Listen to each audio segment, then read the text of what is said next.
3 of the 4 games have been decided by 5 points or fewer. Dallas, meanwhile, gets its second chance to close the series out after failing to do so at home in Game 4. They haven't lost back-to-back games with Luka in the lineup since early March.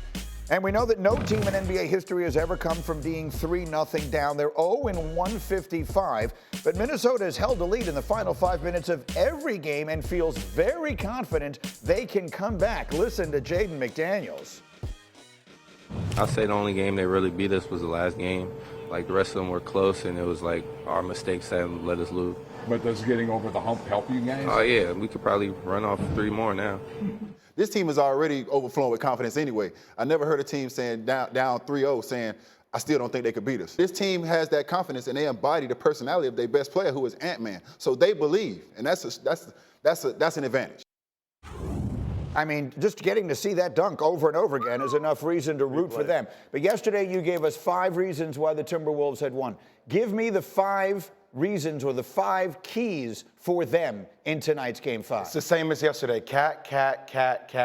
It's the same thing, Greeny. Like, look, I think there's a really big conversation around some people in the league feel as if Karl-Anthony Towns at times could be a little bit of a front runner. I don't believe that to be the case for Karl-Anthony Towns. But you do need to see more consistency from him.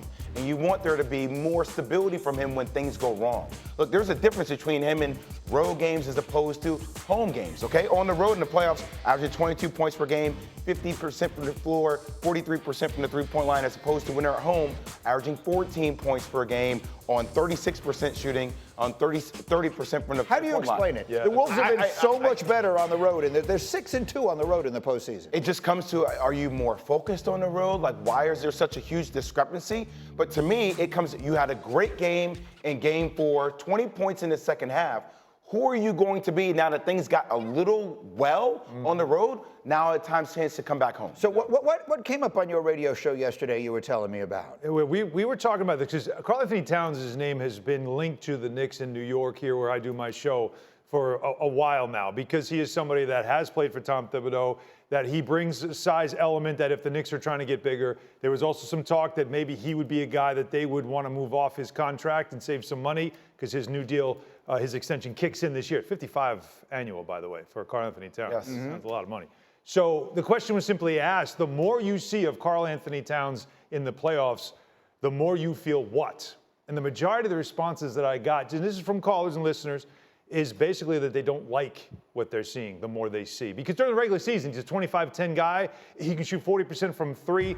There's a lot of things that you can like about numbers and what you see during the regular season. But this is his first real foray into high-level playoff pressure kind of performances. And what you said about his shooting at home, Minnesota, you played there. That's a good shooting gym. I mean, that's one of those places in the league that players love to go play because it's a tight building and you shoot well there. For him to not shoot well at home, that's a big concern. But it's more of the more you're seeing of him is the numbers now being skewed, what he does during the regular season. Do you not like what you see about him? And I'll tell you this. There's some concern about him in his future in Minnesota because think about, this is like an audition for him. Are you the 1B next to Anthony Edwards to win a championship? I think it all starts with mentality. I think it all starts sometimes with silly fouls, which we heard Anthony Edwards tell him. Oh, yeah. He's on like, hey, no more silly fouls. Yep. Like silly, fouled out in Game 4. And it also starts with, punish people on the block. You and Rudy Gobert, you guys, you are Twin Towers for a reason. Chuck people, put people on their back. If Derrick Jones switches on you, but has that ever been him, though? No, but it's not about has it ever been him. Who it needs to be now for them to go to the next level. Can he do it? That's what we're trying to see, the next iteration. That's why this is an audition. Karl-Anthony Towns. Yeah. Exactly. That's it. So there is more, well, there is at least as much at stake for him as there is for anyone. But of course, it's a game to go to the finals for the Mavericks. So there's everything in the world at stake for both sides. And part of the conversation, when it took an interesting turn yesterday, across the hall on First Take, Chris Mad Dog Russo was talking about Luka Doncic. And someone sent this to me, and it is a fascinating take from a man who has been putting them out there for decades. This is where Chris Mad Dog Russo thinks Luka Doncic ranks among all the players in the league right now. If you've watched the NBA, and I don't watch it nearly as much as our two pals here do, he's the second best player in the league. And it's not even close. Jokic is 1 and he's 2. I'd say he is so good. He is the second best player in the NBA. Luka. There is not my mind. There's not even a now. We're gonna put LeBron aside. He's 40 years old. Yeah. All right. He's the second best player in the league. He is so good. It is unbelievable. Luka Doncic, second best player in the world. Agree or disagree? He's wrong. How's that? Because Luka's past Jokic. He's number one right now, what he's doing. He's, first of all, still playing. Jokic is not. He's done things in the playoffs, triple-doubles, scoring-wise, finishing, big buckets, all those things you can match up with what Jokic did last year in his performance to a championship. Luka's on his way to potentially winning a championship this year, his first one. He's 25 years old. Like, this is what he's done in his career up to the age of 25 are things that we haven't seen from a player of his age. He is not one of the best players in the world. Right now, I would put him as the best player in the world. What do you think of that? I think you're certifiably crazy. I think we are really living in a highlight. Worse has been said about I me. think we're living in a highlight-driven world. I think we're in a world of all offense. Luka's top three. But to me, if you're going to be the best player in the world, you have to do it on both sides, man. You have to do it on both. And Nikola Jokic. 15 rebound triple-double. Rebounds is a big part of the other side of the ball. What does that have to do with rebounding? Rebounding? You get offensive. A rebound is the stop, Jay. And if you get a rebound as a 6'6" guard, that's a big deal. You get 15 of them in a playoff game, even bigger. Okay, so are you talking more offense? Or are you actually on TV trying to solidify who Luka is defensively? If your goal is to win a championship, Jay Williams, and I'm letting you choose every single person walking the face of planet Earth right now, and to Chris's point, let's put LeBron and Steph and guys like that in a different category. Who are you taking? Well, but that's really what we're talking about. No, I think it's a different conversation. Who do you want to win a championship? Well, I'll probably take Nikola Jokic. I think Giannis is in that conversation. Giannis is there, and I'll probably take Luka right there as well. I do like GA for what he does defensively and who he is as a ball hawk as well. Giannis, you're talking about Giannis. Yeah, how about Giannis can't close.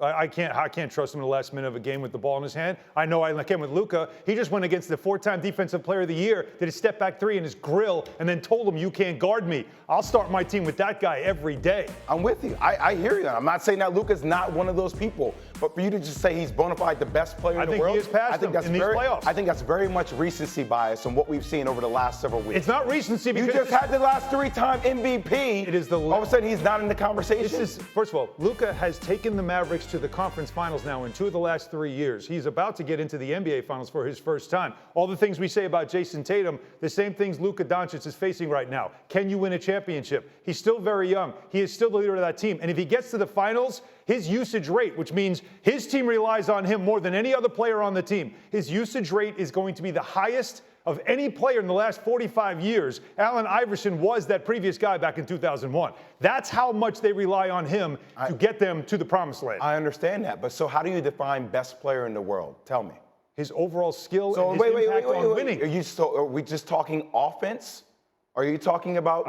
I'm just asking you because this is like a new age of basketball. We're going to go two-way player here now? Well, that's what. Isn't that the best player in the world? All right, or is the best player in the world? Wait, is the best player in the world? Wasn't the best player in the world Michael Jordan? Yes. Guy who did it on both sides of the ball. Certainly did. So all of a sudden, are we just lessening that standard? I'm asking you live. All right, you still haven't given me a name yet of the guy who you say is impactful on both ends of the floor. I'll give you one. Go ahead. I will give you the guy who I think right now, you can include Luka, you can include Giannis, you can include Jokic, you can include anyone you want. Over the next 10 years, the guy I think will win more championships than any of them is Anthony Edwards. And if you were telling me I could start a team with any of them right now, that's who I would take. He, by the way, is 22 years old. He does do it on both sides of the floor, and he is the heir to Michael Jordan and Kobe Bryant. He's not faking it. He's not trying to be like Mike. He's not trying to adopt a Mamba mentality. He just has it. This kid was born with the same stuff those guys were born with, and those guys won 11 championships in the NBA. This guy is 22. He says all the right things, does all the right things, and none of it is fake. It just is inside of him. By the way, he'll D up your guy any day of the week, and your guy can't D him up.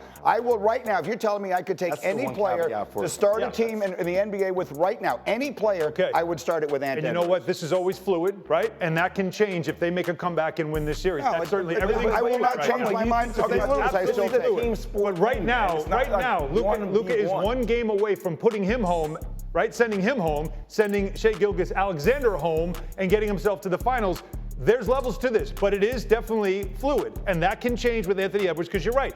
All the things are there for him, but he's not there yet. It doesn't change, in my opinion, what I said, which is over the next 10 years, I would bet he will win more championships. But that wasn't the question. Than Luka will. No, Best but player in the world. Well, how are He's you the host of the show. He defining can change the question if he wants. Well, Mad Dog said best player right now. The best way to define that question, to me, is who would you most want to have on your team if your objective is to win? And I will take Anthony Edwards in the long run more than anything else. This is a right now, right moment. He just beat Jokic in his own building in the Game 7 not too long ago. Again, he's 22 years old. He's 3 years young. We keep talking about how young Luka and Tatum are.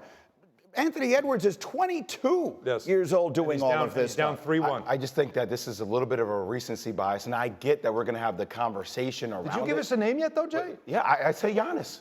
I told you, dude, I think Giannis is the best player in the world. I do. I think Nikola Jokic is right there. It's hard for me. I don't have a definitive number one. I think it's still being up to be grabbed right now. And by the way, Luka, their talent offensively, I'll give it to him. Him and Jokic, highest usage rate, best players in the world. The problem is, though, when that drops defensively for me, when I see him trying to be hid defensively, that concerns me a little bit. I'm not saying he's not top I've seen him three. in this series do a lot more defensively than we have in the past.